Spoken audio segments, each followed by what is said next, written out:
Bienvenidos al programa de junio de 2020 de JW Broadcasting.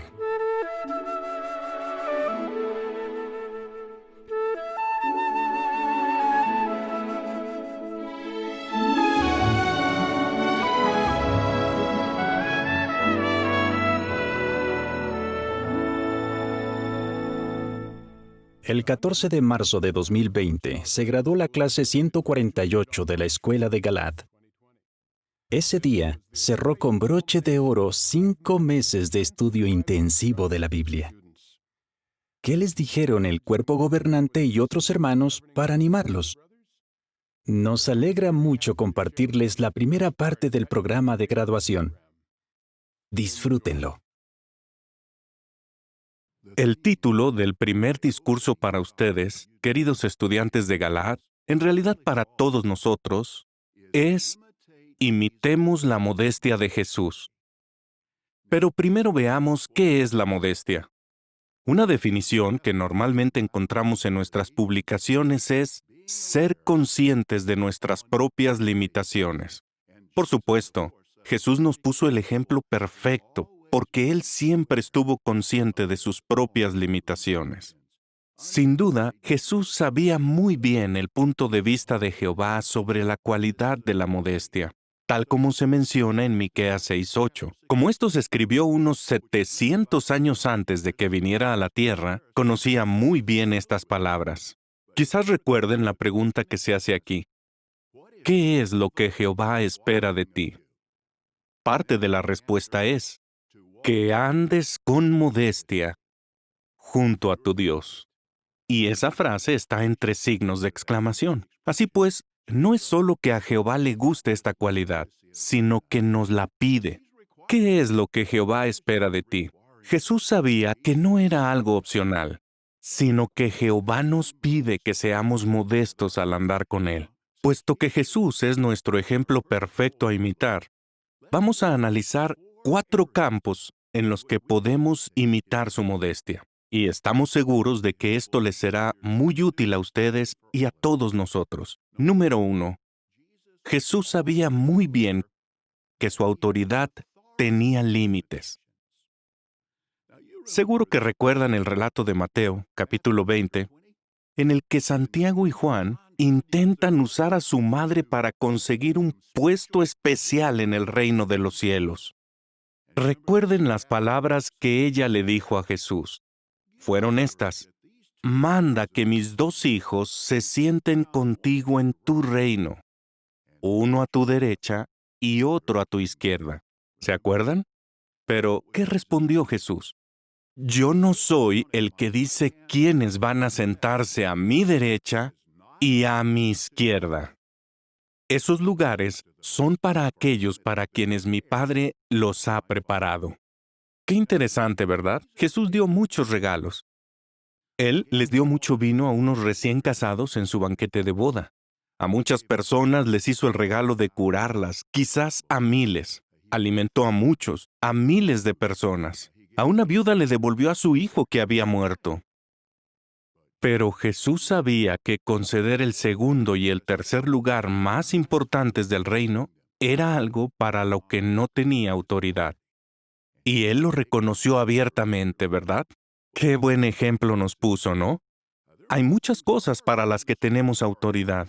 Y cuando sea ese el caso, podemos tomar la iniciativa y hacerlas. Pero hay muchas otras para las que no tenemos autoridad. Por ejemplo, esposas, ustedes saben que en la familia hay muchas cosas que deben decidirlas los esposos, y para las que ustedes no tienen esa autoridad. Y ustedes, hermanos, saben que hay muchas decisiones en la congregación que no pueden tomar ustedes solos. Las debe tomar el cuerpo de ancianos. Y todos sabemos que en los departamentos de Betel hay cosas para las que tenemos que pedir permiso a nuestro superintendente. Y si alguno de ustedes, hermanos, sirve en el futuro en un comité de sucursal, es muy importante que entiendan hasta dónde llega su autoridad. ¿Qué pueden decidir ustedes o qué debe decidir el comité de la sucursal? O incluso preguntar al cuerpo gobernante. En casos como los anteriores, todos tenemos que saber dónde está el límite de nuestra autoridad y dónde empieza la autoridad de otros. Y si tenemos dudas, es mejor preguntar, ¿verdad? Claro que es mejor preguntar, porque nosotros no pensamos que es más fácil pedir perdón que pedir permiso. Esa no es una buena actitud, ¿verdad que no? Ahora hablemos de otra forma en la que Jesús mostró que su autoridad tenía límites. Vayamos a Juan, capítulo 12, y aquí hay algo interesante que Jesús dijo. Juan 12:49. Esto es lo que él dijo. Porque no he hablado por mi cuenta, sino que es el Padre que me envió quien me ha mandado lo que tengo que decir y lo que tengo que hablar. Así que según hemos leído, Jesús tenía límites en cuanto a lo que podía decir. Él no tenía autoridad para enseñar cosas diferentes a las que su padre le había enseñado. Él no tenía autoridad para enseñar sus propias ideas u opiniones a otras personas. Jesús nunca haría eso. Él sabía que su autoridad tenía límites. Y si Él los tenía, nosotros con más razón. No tenemos autoridad para opinar sobre ciertos asuntos. Más bien, nos tenemos que asegurar de que lo que decimos se basa completamente en lo que dice la Biblia y en lo que ha publicado el esclavo fiel. Veamos ahora el segundo campo en el que podemos imitar la modestia de Jesús. Él siempre recordó que era menos importante comparado con lo muy importante que es Jehová. ¡Qué diferente es Satanás! Está claro que el diablo no tiene ni un pelo de modestia. Claro, hablando en sentido figurado. A diferencia de Satanás, que no es nada modesto, Jesús rechazó aceptar títulos que solo le pertenecen a Jehová. ¿Por qué me llamas bueno? Nadie es bueno excepto uno solo, Dios. Él siempre le dio el mérito a Jehová. Dijo, el Hijo no puede hacer ni una sola cosa por su cuenta. Solo hace lo que le ve hacer al Padre. Nunca presumió. Siempre antepuso la voluntad de Jehová a la suya. Como él mismo dijo, Padre mío, si no es posible apartar esto de mí sin que yo lo beba, que se haga tu voluntad. Pensemos en esto. Él nunca trató de llamar la atención sobre sí mismo usando palabras muy rebuscadas o con su forma de vestir y de arreglarse. ¿Creen que si su apariencia hubiera sido un poco extraña o su ropa llamativa, Judas tendría que haberlo besado para que lo identificaran? No les dijo, lo reconocerán porque es el único del grupo que lleva una túnica púrpura y brillante. O es el único del grupo que tiene un bigote extravagante. No habría hecho falta que Judas besara a Jesús. Y según las imágenes de las publicaciones, hubiera sido difícil distinguir entre Jesús y sus 12 apóstoles. Como era modesto, pasaba desapercibido entre los demás. ¡Qué buen ejemplo para nosotros! Cuando otros nos quieran elogiar como nuestros estudiantes, deberíamos ser modestos y dirigir esos elogios a quien le pertenecen. No olvidemos darle a Jehová el mérito por todo lo que logramos. Es cierto, nosotros lo logramos, sí, pero el mérito es de Jehová. Como dice 1 Corintios 4:7, ¿qué tienes tú que no hayas recibido? Entonces, si lo recibiste, ¿por qué vas presumiendo como si no lo hubieras recibido? Y en línea con este texto y siguiendo con esta misma idea, hacemos todo lo posible por no presumir. Tal como dice Proverbios 27:2, que te alabe otro, no tu propia boca. Nos esforzamos por poner los deseos de Jehová por delante de nuestros gustos. No buscamos atraer la atención de otros usando palabras muy difíciles o vistiendo y arreglándonos de forma inmodesta. Veamos el tercer campo en el que podemos aprender de la modestia de Jesús. Él reconocía que había ciertos asuntos que no tenía el derecho de saber. Al menos, no en ese momento. Por favor, abran la Biblia en Mateo capítulo 24. Es un texto muy conocido. Fijémonos en las palabras de Jesús en el versículo 36. Ahora bien, el día y la hora no lo sabe nadie, ni los ángeles de los cielos, ni el Hijo, solo el Padre. Piensen en esto. Si a Jesús no le preocupaba el hecho de no saber algunos asuntos confidenciales, entonces, ¿creen que esto debería preocuparnos a nosotros? Tenemos que resistir la tentación de ni siquiera intentar obtener información confidencial que no tenemos derecho a saber. Y tampoco deberíamos revelar cosas confidenciales. Eso nos protege, y estaba pensando en ustedes, las esposas de los ancianos. Si alguien les preguntara sobre algo confidencial y les dijera, ¿sabes algo de esto? Y si lo saben que no deberían, sería incómodo, ¿verdad? Porque tendrían que decir una mentira o poner en evidencia que su esposo no guardó algo confidencial. Pero si no saben nada, como debería ser, podrían responder tranquilamente con un rotundo no. No sé nada en absoluto de ese tema. Y ustedes, ancianos, no deberían tratar de obtener información confidencial en la congregación o en Betel si no tienen derecho a saberla. Al igual que Jesús, todos nosotros deberíamos estar tranquilos y esperar a que se nos dé la información a su debido tiempo. En realidad eso significa que en algunos casos debemos aceptar que nunca vamos a saber ciertas cosas. Y ahora analicemos el último campo, la cuarta manera en la que podemos imitar la modestia de Jesús. Él siempre fue consciente de que necesitaba confiar plenamente en Jehová. Y eso que era perfecto, pero nunca confió en sus propias fuerzas. Por favor, vayamos a Hebreos capítulo 5. Aquí se muestra una idea muy bonita sobre el Hijo perfecto de Dios. Leamos lo que se dice sobre él, Hebreos 5:7.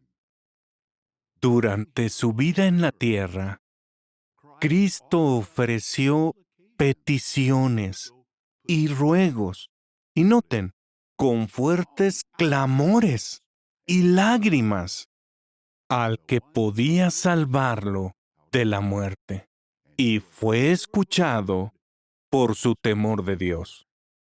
Como vimos, dice durante su vida en la tierra. No dice solo una o dos veces, sino toda su vida. Además, peticiones está en plural. Y ofreció ruegos, otra vez en plural. ¿Y notaron con qué intensidad ofreció Cristo esas peticiones y esos ruegos? Con fuertes clamores y lágrimas. Le suplicó ayuda a Jehová y Jehová escuchó sus súplicas. Y si lo pensamos, la palabra clamor significa gritar con fuerza. Es un grito muy fuerte, que se hace en voz muy alta, ¿no es así? Y si a esto le añadimos lágrimas, vemos la intensidad. La intensidad con la que él le suplicó ayuda a Jehová. Es una imagen interesante, ¿verdad? Además, cuando Jesús necesitó ayuda, Jehová le envió a ángeles, que eran como sus hermanos pequeños. Pero él no dijo, no necesito ayuda. No dijo con orgullo, estoy bien, lo tengo controlado. No, él sabía que necesitaba ayuda. La aceptó con mucho gusto y agradeció que lo ayudaran. Y piensen en esto, aunque tenía la ayuda de Jehová, como era modesto, era realista y no esperaba demasiado de sí mismo. ¿Lo habían pensado? Aún con la ayuda de Jehová, fue modesto y admitió que había cosas que no podía hacer. Por ejemplo, durante los 3 años y medio que predicó, sabía que solo podía llegar a algunos, que no podía predicar a todos. Entonces, ¿qué hizo? Con modestia capacitó a otros y les encargó la predicación. E incluso les dijo lo que está registrado en Juan 14:12, que ellos harían obras más grandes que él. Llegarían a muchas más personas, en muchas más zonas y durante mucho más tiempo. Ahora piensen en esto. Si al Hijo perfecto de Dios le daba miedo confiar en sus propias fuerzas, nosotros deberíamos estar muertos de miedo. No debemos confiar en nuestras propias fuerzas. Nunca seamos tan orgullosos que no le pidamos y le roguemos a Jehová con fuertes clamores y lágrimas. Aceptemos con modestia la ayuda que Jehová nos da mediante nuestros hermanos. Incluso debemos ser modestos y realistas en cuanto a lo que esperamos de nosotros mismos. Imitemos la modestia de Jesús en los 4 campos que hemos analizado. Eso nos protegerá. Nos protegerá de muchas trampas que nos pone el diablo.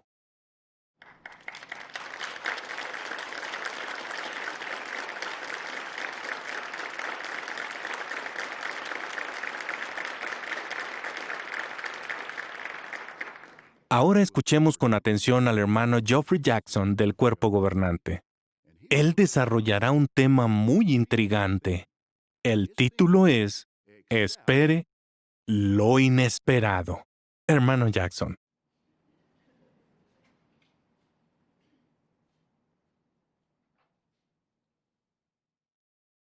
Espere lo inesperado. Y lo inesperado ha llegado, ¿verdad? Nadie esperaba que esta graduación tuviera que sufrir todos los cambios que ha tenido. Y aún así, ¿qué han tenido que hacer? Han tenido que aceptar lo inesperado. No pueden hacer otra cosa. Pero queremos felicitarlos, estudiantes, casi graduados de esta clase de Galad, pues han aceptado estos cambios de buena gana y con actitud positiva. Pero, ¿verdad que esto nos recuerda que a veces podemos decepcionarnos cuando ocurre algo inesperado? Pronto se marcharán a sus lugares de destino, tal vez regresen a casa o vayan a otro país. Y sin duda, allí también se enfrentarán a situaciones inesperadas. En este discurso vamos a hablar de solo una de esas situaciones. Si les parece bien, abran sus Biblias y lean conmigo Eclesiastés capítulo 10. Eclesiastés 10, 7. Aquí se habla de algo que es totalmente inesperado.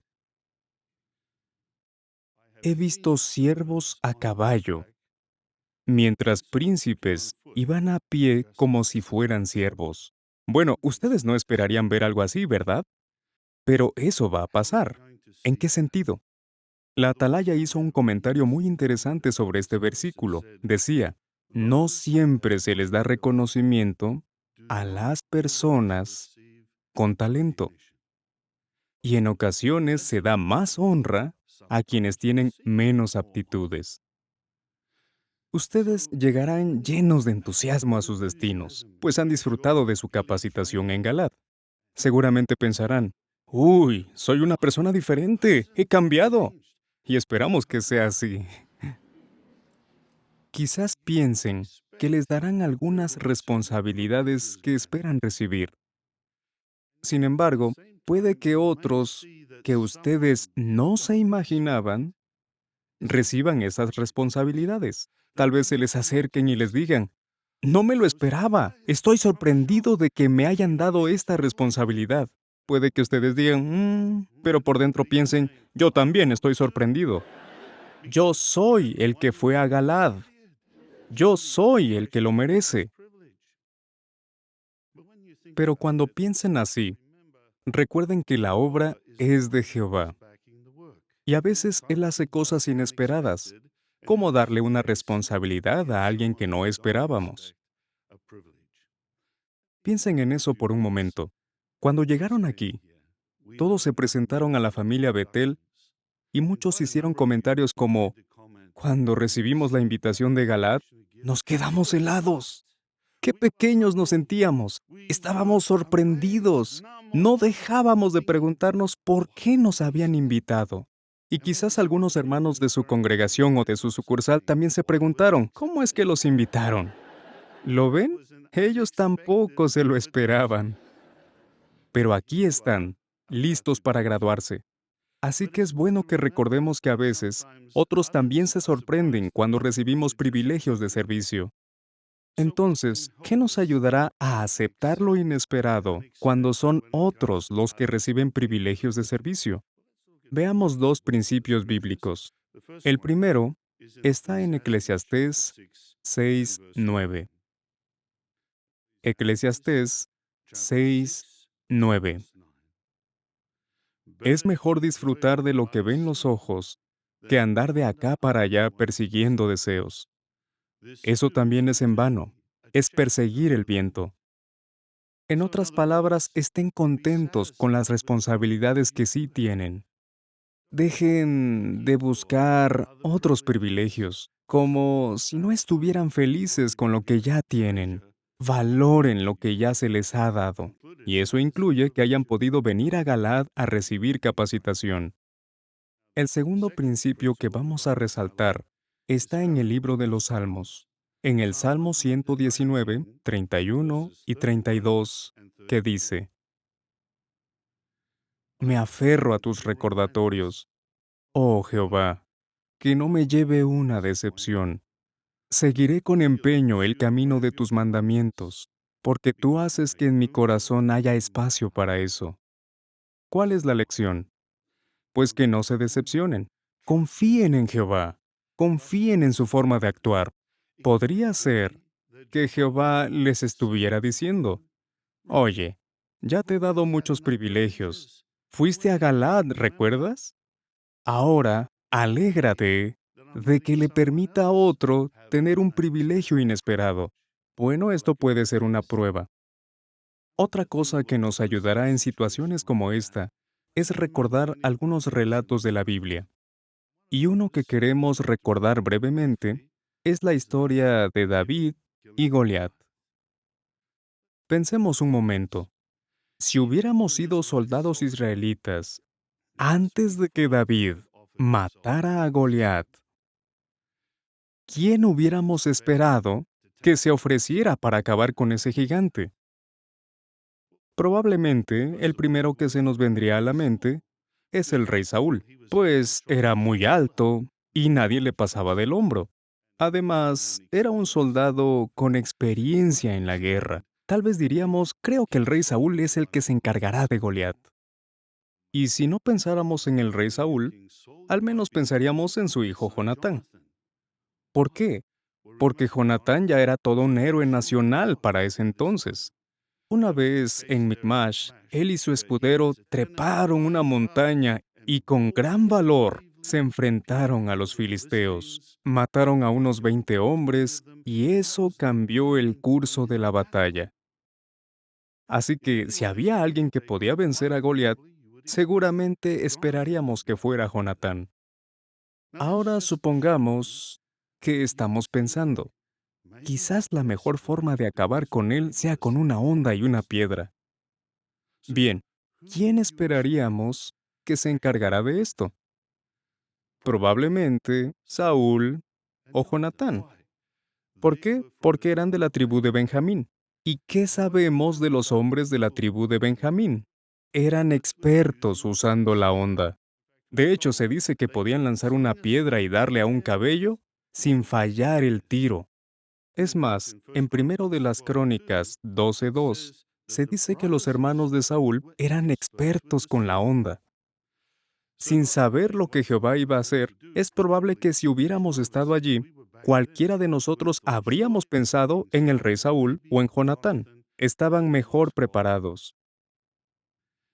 Pero ¿por qué no habríamos pensado en David? Primero, porque David era solo un muchacho, no era un soldado, tampoco tenía experiencia en la guerra.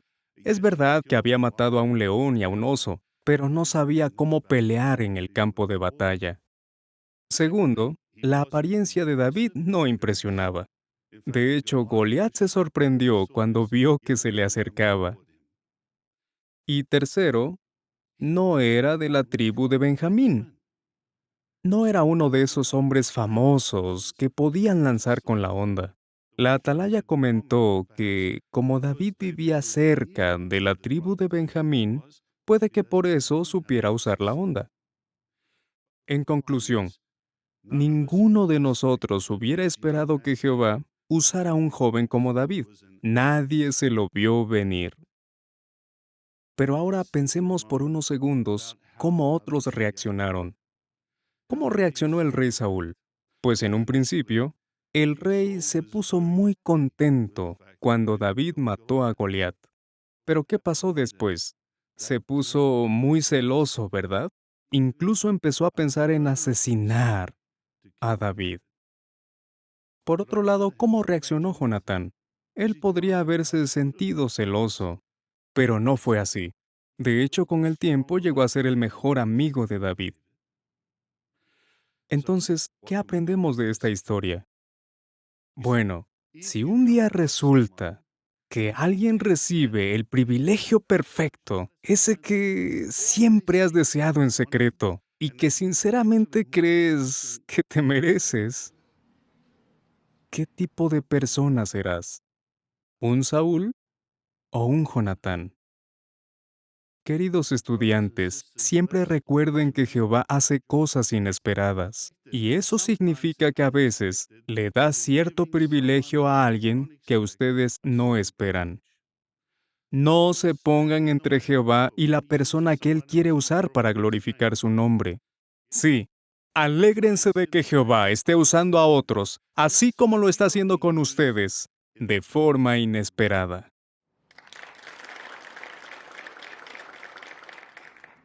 Muchas gracias, hermano Jackson. Has superado todas nuestras expectativas. Ha sido un discurso excelente. Lo agradecemos mucho.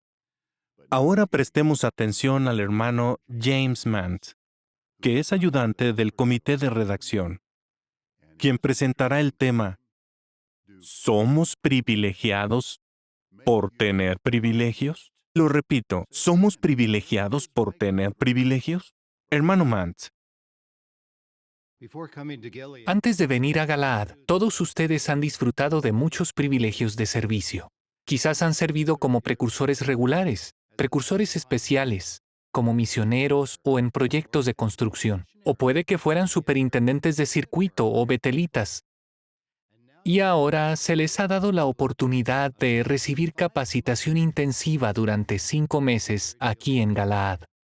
Y sin duda, todos ustedes están muy agradecidos por la magnífica enseñanza que han recibido. Proverbios 28:20 dice que el hombre fiel recibirá muchas bendiciones. Y estamos seguros de que hoy, en su graduación, ustedes sienten que Jehová los ha bendecido muchísimo. Nos alegramos mucho por ustedes y sabemos que recibirán muchas más bendiciones y privilegios o responsabilidades en los lugares a donde vayan. Pero antes de que se vayan, me gustaría hacerles una pregunta. ¿Son privilegiados por tener privilegios? Les hacemos esta pregunta porque la respuesta los ayudará a tener la actitud correcta sobre la capacitación que han recibido y sobre cualquier otra responsabilidad que puedan recibir.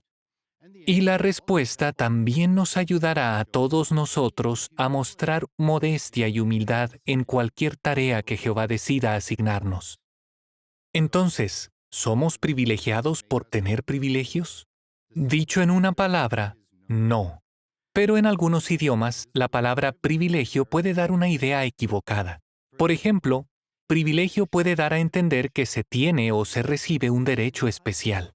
A veces se oye lo de clase privilegiada, personas a las que la gente considera más importantes en la sociedad por la familia de la que vienen o por su dinero.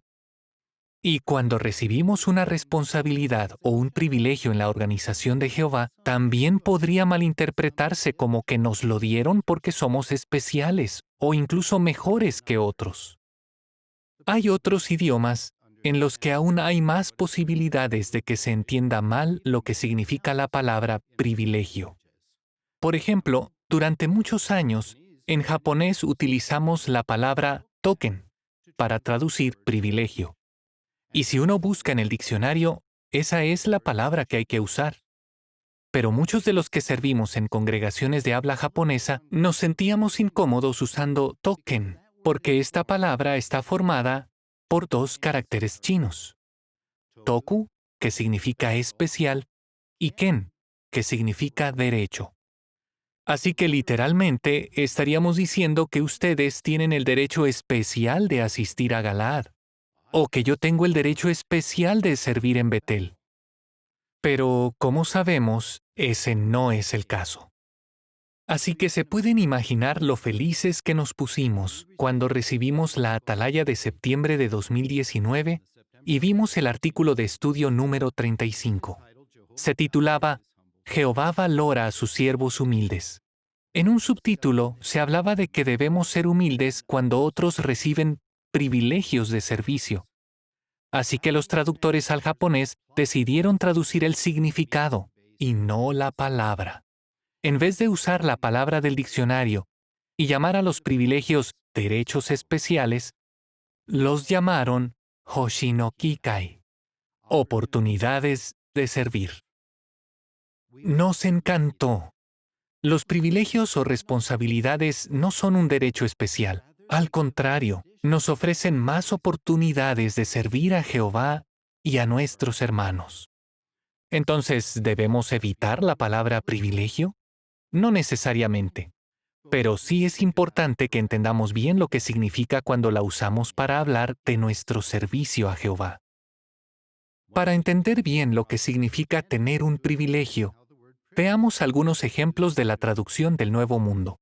Por ejemplo, en Lucas 1:43, Elizabeth dijo que la visita de María, la madre de su Señor, era un honor, un privilegio. ¿Estaba diciendo Elizabeth con estas palabras que tenía el derecho especial de que María fuera a su casa? No. Al contrario, vio aquella visita como una bendición de Jehová. Hechos 7:46 dice que David le pidió a Dios el privilegio de hacer una morada para el Dios de Jacob.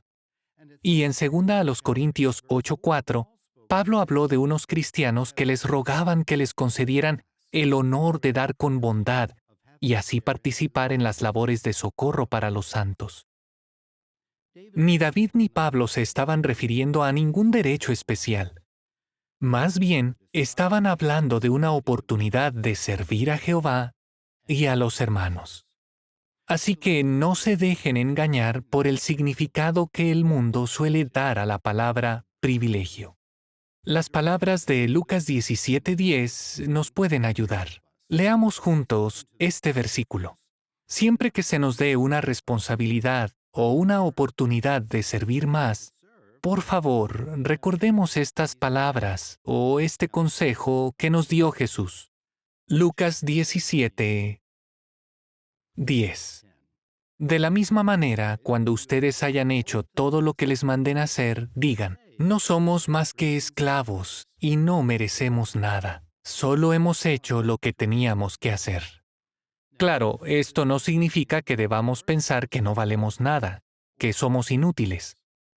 Una nota en la Biblia de estudio en inglés explica que según el contexto, Jesús dio a entender que los esclavos debían ser modestos y recordar que no merecían ningún reconocimiento o alabanza especial. Y así es como debemos vernos a nosotros mismos cuando recibimos responsabilidades. Analicemos ahora otro aspecto de los privilegios. Un diccionario define la palabra privilegio como una ventaja que tiene una persona frente a los demás por su posición. Ahora bien, no siempre que tengamos la oportunidad de servir más en la organización conllevará recibir un puesto de responsabilidad. La cantidad de puestos de responsabilidad en la organización de Jehová es limitada, pero las oportunidades de servir más son infinitas. Por favor, vayamos a Mateo 20 y leeremos los versículos 25 a 27 para ver cómo Jesús aclaró que es más importante servir a los demás que tener un puesto de responsabilidad. El hermano Led ya mencionó este relato. Fue cuando la madre de Santiago y de Juan le pidió a Jesús que les diera a sus hijos un lugar especial en el reino. Esto es lo que Jesucristo dijo en los versículos 25 a 27. Pero Jesús los reunió a todos y les dijo, saben que los gobernantes de las naciones dominan al pueblo y que los hombres importantes tienen autoridad sobre la gente. Entre ustedes no debe ser así. Más bien, el que quiera llegar a ser grande entre ustedes tiene que servir a los demás, y el que quiera ser el primero entre ustedes tiene que ser esclavo de los demás. Así que, en vez de desear un puesto importante con autoridad, los cristianos nos esforzamos por atender las necesidades de los demás, por servirles como humildes esclavos.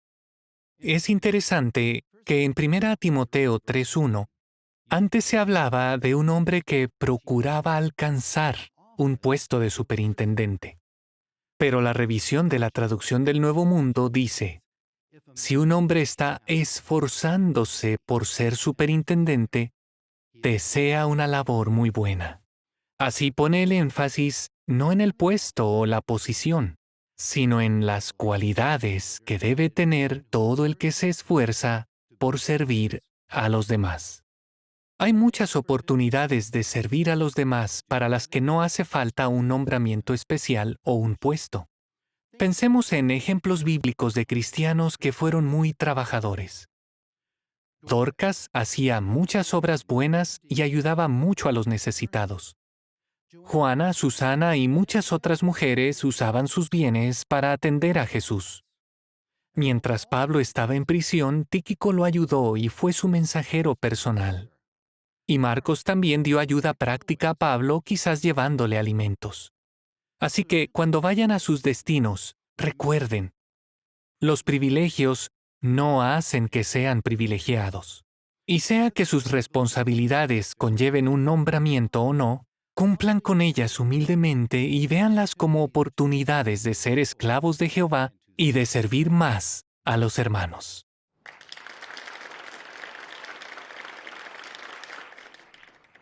Me voy a llevar a estos estudiantes de Galad a todos mis discursos. Saben aplaudir de verdad. Bueno, gracias, hermano Mans, por el privilegio de escuchar tu discurso. Pero ten por seguro que no vamos a pensar que este privilegio nos hace privilegiados. Como dijiste en tu discurso, sabemos que estos privilegios en realidad son por bondad inmerecida de Jehová. Ahora prestemos atención al hermano James Coffin, uno de los instructores de Galad. Durante 5 meses, él ha pasado mucho tiempo con ustedes y han podido conocerse muy bien. Ahora tiene una última oportunidad para decirles algo. Tiene un discurso muy interesante. El título es, Valoremos a quienes pasan desapercibidos. Escuchemos con atención. No fue el más destacado de los apóstoles. Él nunca caminó sobre las aguas. No recibió las llaves del reino. No fue de los llamados hijos del trueno. Tampoco presenció la transfiguración ni escribió un libro de la Biblia. De hecho, en las Escrituras su nombre solo aparece en 12 ocasiones, contando las veces en que se dice el nombre de todos los apóstoles. ¿De quién se trata? Del apóstol Andrés. A él se lo conocía principalmente por ser el hermano de Pedro. Sí, eso es lo que la gente sabía de él. Pero Pedro era otra historia. Se le menciona más de 150 veces en la Biblia. Tal parece que Pedro solía ser actor protagónico y Andrés actor de reparto. Pedro era toda una estrella, pero Andrés no. Lo cierto es que muchos de nosotros sentimos que, como Andrés, no tenemos nada de especial. Tal vez no seamos el estudiante más destacado, o el orador más elocuente, o la mi simpatía. Quizás pasemos desapercibidos. Pero, ¿cómo nos ve Jehová? ¿Cómo veía a Andrés? Los invito a conocer a Andrés un poquito mejor. Abramos la Biblia en el capítulo 1 del Evangelio de Juan. Juan, capítulo 1. A medida que vamos leyendo, nos damos cuenta de varios detalles. Por ejemplo, el versículo 35 nos dice que Andrés era discípulo de Juan el Bautista. Un día, refiriéndose a Jesús, Juan el Bautista les dijo a sus discípulos, «Miren, el Cordero de Dios». ¿Qué hizo Andrés en ese mismo instante? Dejó de seguir a quien había sido su maestro, a Juan, y comenzó a seguir a Jesús. Y bueno, ¿qué demostró Andrés con lo que hizo? ¿Qué habrá pensado Jehová de él al ver su reacción? Seguro que se dio cuenta de que Andrés deseaba acercarse a él. También pudo ver que era una persona adaptable, que estaba dispuesto a hacer cualquier cambio en su vida con tal de agradarle y cumplir con lo que se esperaba de él. Jehová debió de estar encantado con Andrés. Más adelante, en los versículos 38 y 39, vemos que se dice que en cierto momento Jesús se da vuelta y se percata de que lo están siguiendo. Entonces les hace esta interesante pregunta. ¿Qué buscan? ¿Cuál fue la respuesta de Andrés? No le dijo, bueno, Señor, si tuvieras un puesto importante para mí, algún trabajo de prestigio que me traiga un poco de reconocimiento. Ah, y si no es mucho pedir, una habitación más grande, con una linda vista. No, no dijo eso. Él le contestó, ¿dónde te estás hospedando? Y el relato dice que Andrés se fue con Jesús y se quedó con él hasta más o menos las 4 de la tarde. Eso nos llama la atención porque demuestra que para Andrés lo más importante eran los asuntos espirituales. Además, más adelante, en los versículos 40 y 41, vemos que Andrés se fue corriendo a buscar a su hermano Pedro y le dijo 4 palabras que cambiarían el rumbo de sus vidas. Hemos encontrado al Mesías. Sí, habían encontrado al Mesías. ¿Qué hizo que Andrés estuviera tan seguro? Sin duda Andrés amaba la palabra de Dios. La debía de conocer muy bien. Así que en poco tiempo, en ese ratito que pasó con Jesús, pudo comparar lo que había leído en las Escrituras con el hombre que tenía justo enfrente. Por eso supo que era el Mesías. Andrés era un hombre de inclinación espiritual que amaba las Escrituras, era un hombre devoto. Por eso llevó a su hermano ante Jesús. Eso nos da una idea de cómo era Andrés antes de ser nombrado apóstol. Y después, acompáñenme al capítulo 6 del Evangelio de Juan. Juan capítulo 6.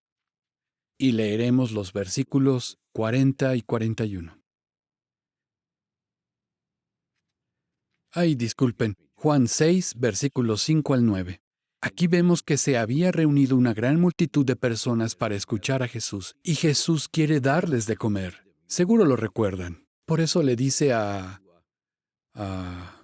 Felipe, mira, habrá que darles de comer. Y Felipe dice, imposible, Señor. Ni con 200 denarios podríamos hacerlo. Probablemente habría allí más de 5,000 personas. Y mientras Felipe está tratando de explicarle a Jesús la situación, ¿qué hace Andrés?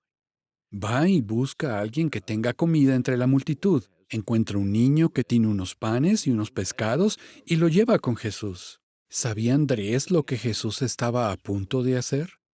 No, no tenía ni idea. ¿Cómo iba a saberlo? Seguramente, por todo lo que ya había visto, pensó que Jesús podía resolver el problema. Y eso fue lo que hizo. ¿Qué aprendemos? Bueno, Felipe se concentró en el problema, pero Andrés en buscar una solución. Y vemos que de nuevo, Andrés llevó a alguien a conocer a Jesús.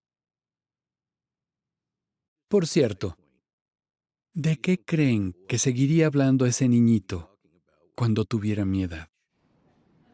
Sí, del milagro que presenció. Debió haber sido inolvidable para él. Vayamos ahora a Juan, capítulo 12. Juan, capítulo 12. Échenle un vistazo a los versículos 20 a 22. Aquí vemos a un grupo de griegos que ha venido a Jerusalén para celebrar la fiesta. Ellos se acercan a Felipe y le piden algo, conocer a Jesús. ¿Qué hace Felipe? Va y busca a Andrés. ¿Y qué hace Andrés? Le dice a Felipe, vamos a donde Jesús. Notemos 2 cosas. La primera, Andrés respetaba la autoridad de Jesús. No quiso pasarlo por alto y tomar él la decisión. Sabía cuál era su lugar. La segunda, Andrés fue un buen amigo. Con su ejemplo, le enseñó a Felipe la importancia de respetar a quien tenía la autoridad. Bueno, la Biblia no menciona muchos detalles sobre Andrés. Pero Estamos seguros de que Andrés no era egocéntrico. Siempre tuvo el deseo de ayudar a los demás. Pues bien, después de este breve análisis, ¿diríamos que Andrés no tenía nada de especial? Jehová no diría eso. Así que aunque Andrés nunca caminó sobre las aguas y nunca escribió un libro bíblico, tampoco negó conocer a Jesús, ni mandó a su mamá a pedir favores especiales, ni dudó y dijo, ver para creer, y nadie tuvo que decirle, ponte detrás de mí, Satanás.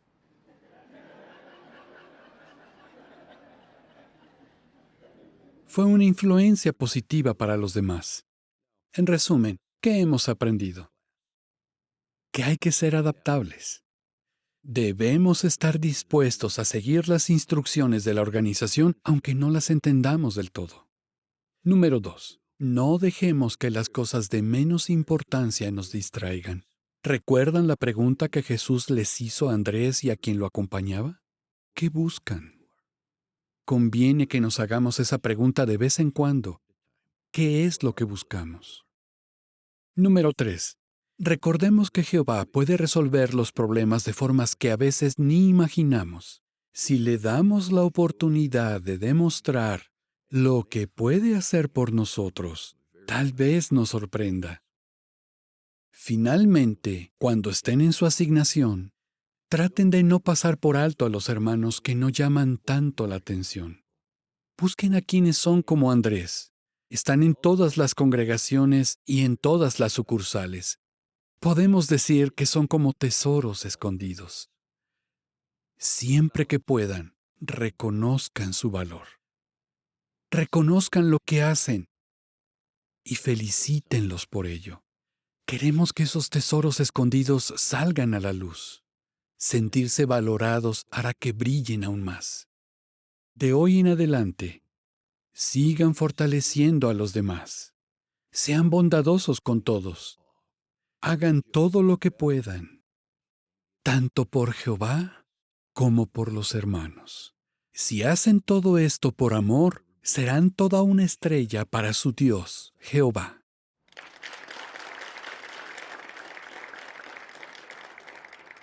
Bueno, muchas gracias, hermano Cawthon. Hemos disfrutado mucho con el discurso que has presentado, que nos ayudará a todos a ser como Andrés. Nos encanta servir a Jehová pasando desapercibidos y tratando de no llamar la atención. Muchas gracias, ha sido muy práctico.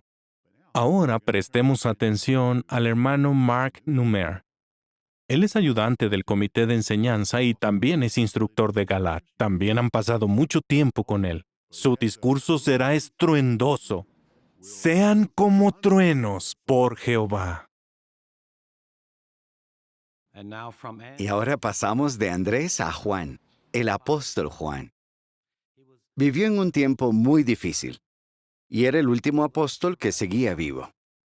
Estaba ayudando a frenar una oleada de pensamientos mundanos e ideas apóstatas que ya estaba afectando a la congregación cristiana. Por inspiración divina, Juan escribió una potente carta a sus hermanos. Aún podemos sentir ese ardiente entusiasmo que hizo que lo llamaran Hijo del Trueno. Y esa carta que vamos a examinar ahora, les mostrará a ustedes que como Juan pueden tronar por Jehová. ¿Y cómo se hace eso? Veámoslo. Busquemos la primera carta de Juan, capítulo 1. Vamos a leer los versículos 1 y 3. Y fíjense en cómo desde el principio de su carta, Juan deja muy claro su objetivo. Primera de Juan 1:1 dice, lo que existía desde el principio, es decir, Jesucristo en su existencia prehumana, Él fue el primogénito de toda la creación. Lo que hemos oído, lo que hemos visto con nuestros ojos, lo que hemos observado y han palpado nuestras manos. Y fíjense cómo desde el principio Juan quiere captar la atención de los hermanos diciendo, miren, lo escuchamos, lo vimos con nuestros ojos, lo observamos, yo lo palpé, lo toqué, puse mi cabeza en su pecho. ¿Habrá escuchado Juan latir el corazón de Jesús? Bueno, la verdad es que Juan estaba tan seguro de lo que había visto que quería contarlo a los demás. Fijémonos en el versículo 3, lo que hemos visto y oído. Juan vuelve a decir lo mismo.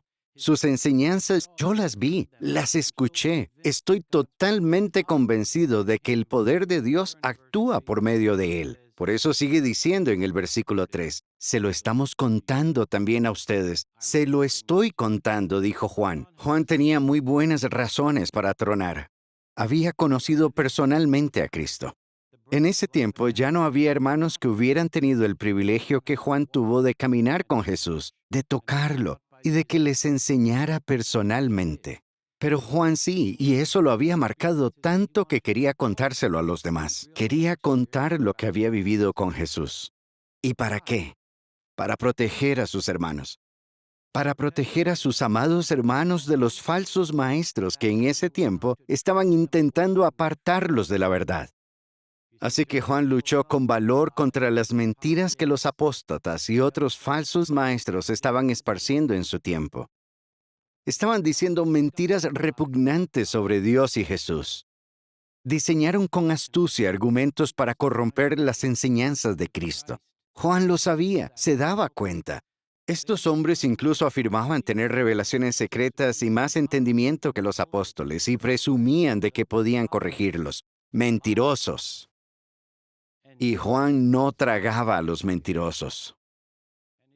Y es interesante que Juan usa la palabra mentiroso más que ningún otro escritor de la Biblia.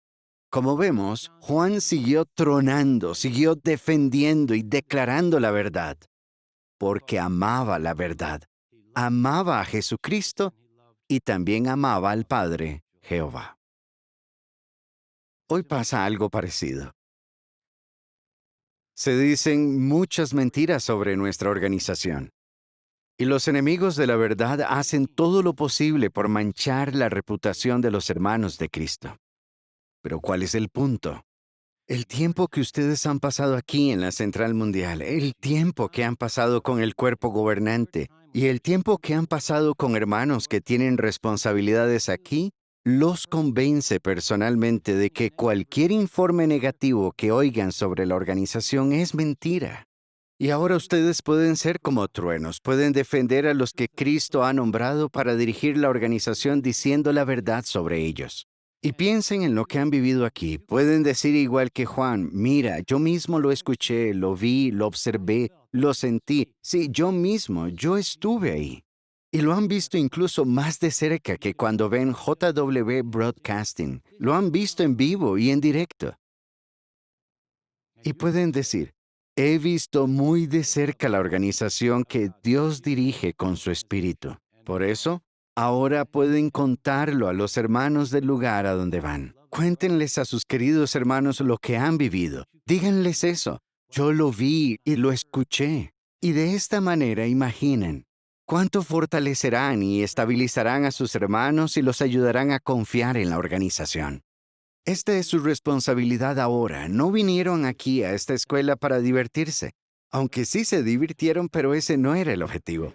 El objetivo es que ahora vayan a sus asignaciones y sirvan a sus hermanos, todos y cada uno de ustedes. Hermanos, hermanas, solteros, casados, no importa. Sus hermanos y hermanas merecen beneficiarse de lo que ustedes han vivido aquí. Así que hagan eso por ellos. Sean como un trueno cuando lo hagan.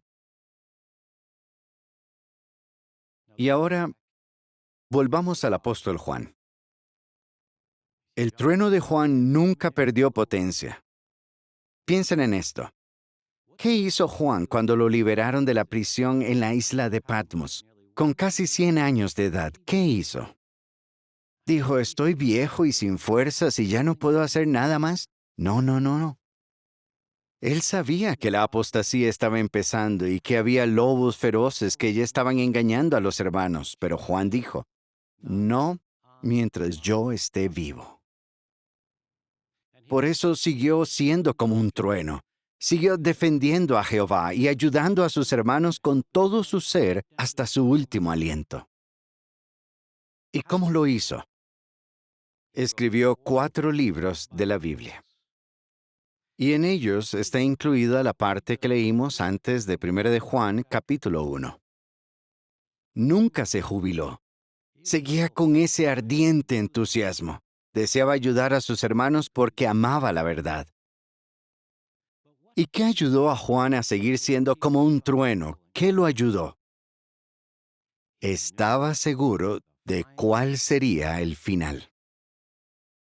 Y es que en el año 96 de nuestra era, antes de salir de prisión, recibió una visión que no esperaba, una revelación. Y en ella vio a los 144,000 vencedores que gobernarían con Jesús en el reino, lo vio. Además supo que una gran muchedumbre de todas las naciones sería fiel y adoraría a Dios con verdad. También lo vio. ¿Pueden imaginarse cuánto debió fortalecerse su confianza en que la apostasía nunca acabaría con la adoración verdadera? Piensen en esto. Si una visión profética, una visión de la gran muchedumbre animó a Juan a seguir luchando por la verdad y defenderla, ¿cómo se sienten ustedes que están viendo no la visión, sino el cumplimiento de la visión? Bueno, es verdad que Juan lo está viendo desde el cielo, pero ustedes tienen asientos en primera fila aquí en la tierra. Son testigos de la mayor campaña de predicación de la historia y están viendo cómo Jehová hace un milagro en nuestros días al reunir una gran muchedumbre de todas las naciones. Pase lo que pase ahora o en el futuro, sigan siendo como truenos. ¿Por qué? Porque saben cuál será el resultado final y todo lo que vemos nos está llevando ahí. Juan siguió tronando por Jehová, pero con los años aprendió a controlar ese ardiente entusiasmo. Seguía siendo el mismo, pero ahora manejaba sus emociones con equilibrio. El hombre que una vez quiso que bajara fuego del cielo para conseguir su objetivo, ahora usa una fuerza mucho más poderosa y efectiva. ¿Cuál? El amor. De hecho, fíjense en lo que dice aquí. En 1 de Juan 2:14, y noten el amor con el que escribe este versículo. Padres, les escribo porque han llegado a conocer al que existe desde el principio. Jóvenes, les escribo porque son fuertes, y la palabra de Dios permanece en ustedes, y han vencido al maligno. ¿Sienten el amor? Juan les dice, la palabra de Dios permanece en ustedes. Usó la poderosa fuerza del amor para felicitar a sus hermanos porque seguían apreciando la verdad de todo corazón. ¿Pueden hacer lo mismo ustedes? Ser como un trueno y no mostrar amor es solo hacer ruido. Así que esfuércense por felicitar con cariño a sus hermanos por su aguante. Denles las gracias por su lealtad. Felicítenlos por su amor desinteresado. Intenten tocar su corazón al hablar con ellos. Nuestros hermanos necesitan que los animemos, no que los critiquemos. Ahora que los veo aquí sentados, me vienen un montón de cosas a la mente. En serio, es que están aquí y me vienen a la mente recuerdos tan bonitos. De verdad, es increíble. Cuando los miro, es como si pudiera escuchar sus comentarios. Pero ¿saben qué más escucho? El ruido que hacían cada día como truenos al entrar a clase. Así entraban. Nunca hemos tenido una clase que tronara tanto. ¡Cuánto entusiasmo! Todas las mañanas abrazándose, aplaudiendo a los que comentaban en la adoración matutina, felicitándose unos a otros como si no se hubieran visto en 3 meses y se habían visto la noche anterior. Pero no. Ustedes tronaban de aprecio por la verdad de la Biblia y por el privilegio de estar aquí. Y tronaban de admiración por la fe de sus compañeros. Y ahora que se van, ¿qué queremos que recuerden? Queremos que recuerden lo que deben hacer para seguir siendo como truenos. ¿Y qué deben hacer? Les diré 3 cosas. Primero, defiendan la verdad. Nunca permitan que las mentiras sobre la organización que ustedes aman, la organización que ustedes aman tanto, la organización que los trajo a estos asientos, nunca permitan que esas mentiras les impidan contarles a los demás lo que ustedes han visto y oído aquí. Segundo, recuerden cuál será el final. La adoración verdadera vencerá y ya pueden ver que lo está haciendo. Y tercero, usen la poderosa fuerza del amor. Usen el amor para fortalecer a sus hermanos. Felicítenlos, anímenlos, edifíquenlos, muéstrenles amor. Y como Juan, con todas sus fuerzas, con todo su ser, truenen por Jehová.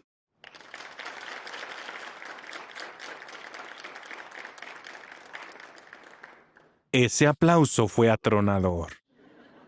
Ya están poniendo en práctica lo que dijo. Muy bien. Agradecemos mucho tu discurso, que nos ayudará a todos a ser como el apóstol Juan, quien nunca perdió su entusiasmo, pero que con el paso de los años lo equilibró con el amor. Así que nunca queremos perder nuestro entusiasmo, nuestro amor por Jehová, Jesús, el reino y las cosas espirituales. ¡Qué programa tan animador! Y todavía hay más. No se pierdan las partes 2 y 3 que saldrán pronto en jw.org. Desde la Central Mundial de los Testigos de Jehová, esto es JW Broadcasting.